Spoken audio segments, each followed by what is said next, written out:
여러분은 화제의 K-팝 데몬헌터스 속 아이돌 그룹인 혼문을 지키는 헌트릭스와 혼문을 깨려는 사자보이즈 중 누구를 좋아하시나요? 캐대언 OST에서도 대결을 벌이고 있는 헌트릭스 대 사자보이즈, 둘의 인기 대결이 계속해서 이어지고 있는데요. 그중 사자보이즈가 소다팝으로 아주 핫하게 데뷔한 이곳은 바로 명동! 외국인 관광객의 최애 여행지 1위! 패션이면 패션, K문화면 K문화, 먹거리면 먹거리, 모든 K문화의 중심지 명동! 그런데 명동에 이게 없었다면 사자보이즈 데뷔가 힘들 뻔했다는 사실 알고 계셨나요? 하기 전에 데뷔할 수 있는 여건이 될 수 없었습니다. 딱으로 하면은 이제 데뷔하기가 어렵지 않았을까요? 추가로 하는 그런 근무 있잖아요. 한 5달 연속으로 100시간이 넘어갔던 것 같아요. 그 옷가게 주인한테 이제 계란 많이 맞았어요. 서울 시민과 글로벌이 사랑하는 세계적 거리 명동을 만든 서울 메이커스의 이야기는 2007년으로 거슬러 올라갑니다.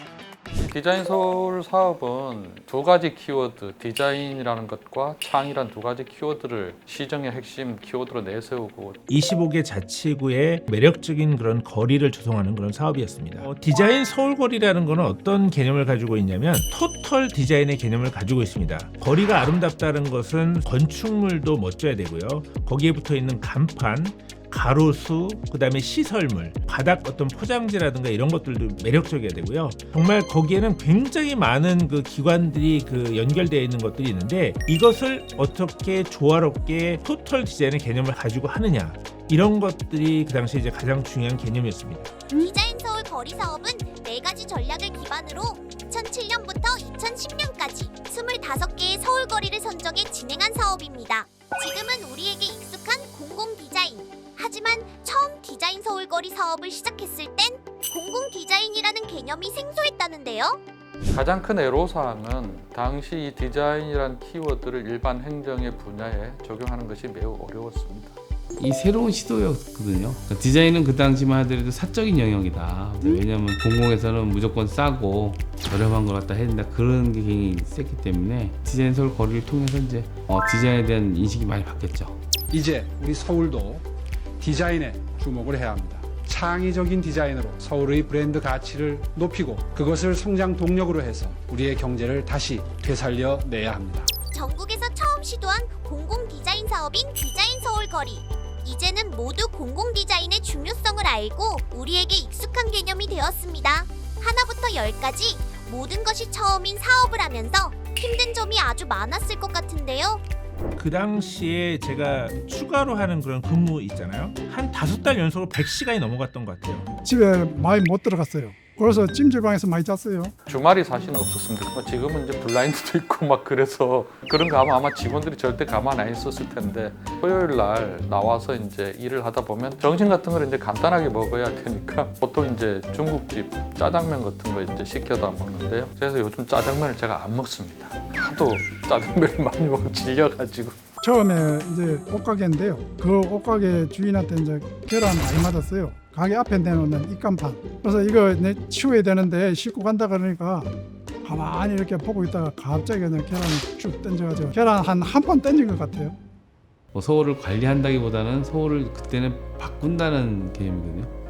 항상 처음이기 때문에 이 디테일을 처음 푸는 사람이 가장 힘들거든요. 디자인 서울 사업만큼 제 젊었을 때 청춘을 소위 말하면 영혼을 진짜 갈아 넣어서 이렇게 열심히 했던 사업이 오늘날 제가 정원도시국장으로서 시민들을 위해서 더 크게 좋은 일을 하는 큰 밑바탕이 됐다, 이렇게 생각합니다. 거기에 관여했던 이제 훌륭하신 분들을 같이 모시고 일할 수 있었다는 거, 진짜 다시 이런 분들 또 만나서 또 같이 일할 수 있는 기회가 있을까 싶을 정도로 훌륭하신 분들을 모셨었고, 나중에 고맙다고 그 계란 던졌는데 그 아줌마가 나중에 와가지고 이렇게 안아줬을 때가 제일 뿌듯했지. 내가 그 아줌마 진짜로 안 보려고 했는데 사람들이 일단 많이 이제 왔다 갔다 지나가다 보니까 많이 들른다. 언젠가는 매출이 오를 거 아니냐, 이제 그런 이야기를 들었을 때 그때가 이제 제일 뿌듯했죠. 서울 메이커스의 노력으로 만들어진 현재의 깨끗하고 특색 있는 명동거리. 명동이 어떻게 보면 대한민국 상징적인 곳이니까 특히 외국인들이 명동에 와서 거리를 이렇게 즐기는 모습 같은 거는 되게 좋은 거라고 생각하고요. 또 명동 하면은 쇼핑타운이 되게 잘 돼 있잖아요. 그 K 문화를 가장 잘 경험할 수 있다고. 먹거리가 가장 큰 것 같아요. 쾌적한 거리들 그리고 잘 걸어 다닐 수 있는 이런 보행 환경들이 좀 조성이 돼서 그런 게 아닐까 싶습니다. 서울 시민은 물론 외국인 관광객들도 사랑하는 현재의 명동. 사실 20년 전 명동 거리는 아주 큰 문제점을 가지고 있었다는데요. 뭐 명동은 지금도 그렇지만 당시에도 서울의 대표 거리이고 한국을 그리고 서울을 방문한 외국인 관광객들이 가장 많이 찾는 거리였습니다. 근데 당시에 명동은 간판도 어지럽고 바닥도 지저분하고 무엇보다 그 거리에 여러 가지 가로 시설물들이 너무 많았어요. 이제 거리 가게마저도 무질서하게 있어서 사람은 많이 찾는 핫플레이스이긴 했지만 서울이라는 도시의 국격이랄까 브랜드 이미지를 보여주기에는 시민들의 기대에도 못 미쳤던 곳입니다. 곳이 조금 더 쾌적해진다면 관광객도 더 늘어날 것이고 매출이라는 것이 증대될 것이라고 생각했기 때문에 이곳을 어떻게 좀 더 인간적이고 그리고 방문자에게 매력적인 그런 그 추억을 줄 수 있냐, 이것에 좀 초점을 맞췄습니다. 여러 문제점 속에서 시작된 명동의 디자인 서울 거리 사업. 명동의 달라진 부분은 무엇일까요? 한국은행서부터 시작해가지고 그 롯데백화점 그 거리까지의 그 구간이었고요.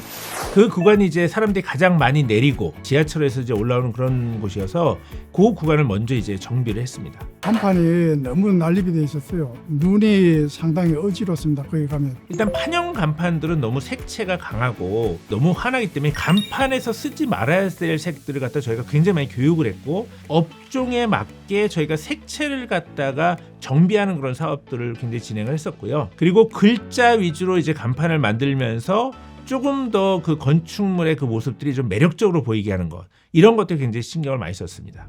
거리 가게들이 그냥 보기 싫은 이제 비닐 포장 같은 걸로 쳐서 있는 부분들을 판매 매대 디자인도 저희가 주고 지나치게 그 공간을 편리 위주로 점유하는 걸 막기 위해서 공간의 점유 면적 같은 것도 저희가 가이드라인에 정해서 줬습니다. 그래서 그것들이 큰 틀이 지금도 그대로 유지가 되고 있습니다. 과거의 외국인들은 그 거리에 있던 음식을 잘 먹지 않았습니다.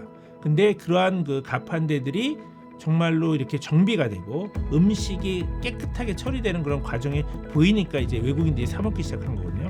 그렇게 바뀌었다는 것들이 좀 개인적으로 좀 뿌듯하기도 하고요.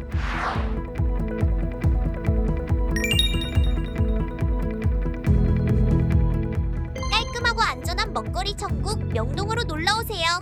서울은 거리는 좁고 가로는 좁고 근데 그 좁은 가로에 지나치게 많은 시설물들이 각자 개별 부서에 의해서 설치되고 관리되어지고 있거든요. 통합하고 좀 비워서 가로를 좀 넓고 시민들이 넓게 이용할 수 있게 만들 것인가부터 고민을 하고 가로등도 그렇고 볼라드도 그렇고 좀 통일된 디자인으로 갔고 그 당시에 이제 인터넷선, 뭐 전화선 이런 것들이 워낙 위에 많이 어지럽게 있어가지고 저희가 지중화를 의무적으로 하도록 해서 공중 부분이 굉장히 깨끗해졌을 겁니다. 일반적으로 콘크리트로 만들어진 고압 블록이라는 걸 굉장히 많이 사용을 했습니다. 고압 블록이 이제 가격이 싸고 그리고 빠르게 이제 그 설치할 수 있는 그런 장점은 있지만 이 고압 블록은 한 5년 정도만 돼도 많은 압력이 가해지면 이제 깨지거나 이제 무너지는 그런 것들이 굉장히 강합니다. 사실 공사를 하면 할수록 그 상인들이 굉장히 싫어하세요. 장사가 안 되기 때문에. 그래서 어떻게 하면 그 고급스러우면서도 오랫동안 공사를 안 할 수 있는 게 뭐냐라고 해서 저희가 실제로 자연석재인 화강석 같은 걸 많이 사용했고요. 100mm 또는 뭐 150mm로 깊이 사용해서 자동차가 지나다녀도 깨지지 않게 이렇게 했던 거죠. 디자인 서울 거리 사업으로 통합되고 깨끗해진 현재 명동 거리의 모습. 최근 명동만의 새로운 매력을 더하는 사업이 실행되고 있다는데요. 타임스퀘어 광장에 있으면 그 타임스퀘어 광장 빌딩의 주변이 미디어 파사드들이 다 둘러싸서 아름다운 그 5개 광고들이 나오고 그 5개 광고 자체가 하나의 또 그 도시를 방문하기 위한 볼거리 컨텐츠가 되거든요. 5개 광고물 자유표시구역 조성을 통해 쾌적한 가로 환경 조성을 통해 도시 경관의 질적 향상을 도모함으로써 도시 경쟁력을 강화하는 데 그 의의가 있겠습니다. 3단계로 계속적으로 이루어지는데 현재 1단계의 5개 광고물들이 설치 운영 중에 있습니다. 이제 2단계, 3단계 대형 5개 광고물들이 스팟과 이제 미디어 폴들이 설치되면은 시민들이 또는 관광객들이 찾는 대표적인 명소로서 자리매김을 하지 않을까 생각됩니다. 디자인 서울거리 사업 덕분에 깔끔해진 명동거리. 만약 디자인 서울거리 사업이 없었다면 캐대언 속 사자 보이즈의 성공적인 데뷔 가능했을까요? 디자인 서울거리 조성 사업 하기 전에 거리의 모습을 생각해 보면 그러한 거리에서는 이 친구들이 이렇게 데뷔할 수 있는 여건이 될 수 없었습니다. 사자 보이스 그분들도 이렇게 명동이 이렇게 깨끗하게 되니까 버스킹도 하시고 또 많은 외국인들하고 이렇게 교류할 수 있지 않았을까. 디자인 거리 서울이나 자유표시구역으로 지정돼서 명동을 꾸미지 않았다고 하면은 이제 데뷔하기가 어렵지 않았을까요? 그렇다면 여기서 깜짝 퀴즈. 명동 전문가 서울 메이커스들은 사자 보이즈의 명동 데뷔 무대를 보고 디자인 서울거리로 변한 명동의 모습을 찾을 수 있을까요? 예, 바닥 페이빙이 바뀌었고요. 이 바닥 디자인이 달라졌는데 바닥 패턴 이 바닥 패턴이 2010년 정도에 그 명동 디자인 서울거리 조성 사업 완료가 됐을 때 그 패턴이에요.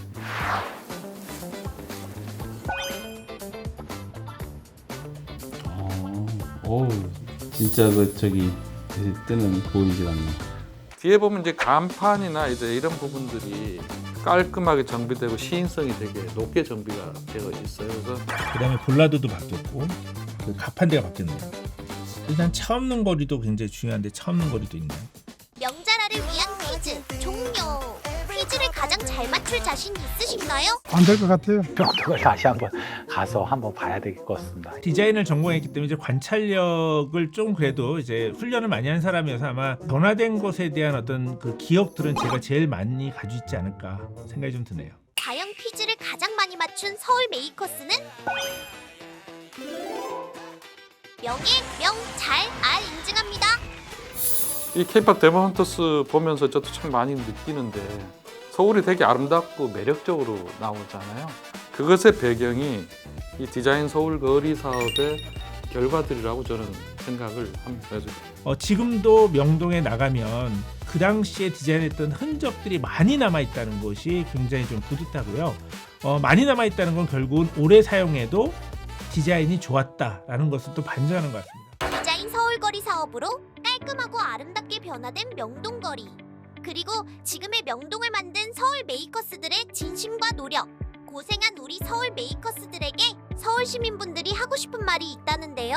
정비를 깔끔하게 해주신 덕분에 지금 외국인들이 많이 들어옴에도 좀 좋은 이미지를 가지고 갈 수 있는 거라고 생각하거든요. 세계에서 자랑스러운 거리를 만들어주시는 분에 대해서 공무원들에게 항상 감사하는 마음 갖겠습니다. 그리고 아직 끝나지 않은 서울 메이커스들의 이야기. 명동은 아직도 가지고 있는 힘이 굉장히 많다. 그래서 명동은 계속 변화 중이고요. 세계인이 찾고 시민들이 안전함과 쾌적함을 누릴 수 있도록 서울시는 계속 변화해 나가고자 합니다. 앞으로도 기대해 주시고 응원해 주시기 바랍니다. 시민들이 행복하고 즐겁고 힐링하고 치유하고 볼 때마다 저희가 보람과 자부심을 느낍니다. 앞으로도 서울이 전 세계에서 가장 시민들이 즐기고 행복할 수 있는 도시로 발전되었으면 좋겠습니다. 우리가 보이지 않는 곳에서도 서울 메이커스는 서울 시민의 행복을 위해 열심히 서울을 변화시키고 있습니다. 행복한 서울을 만드는 서울 메이커스.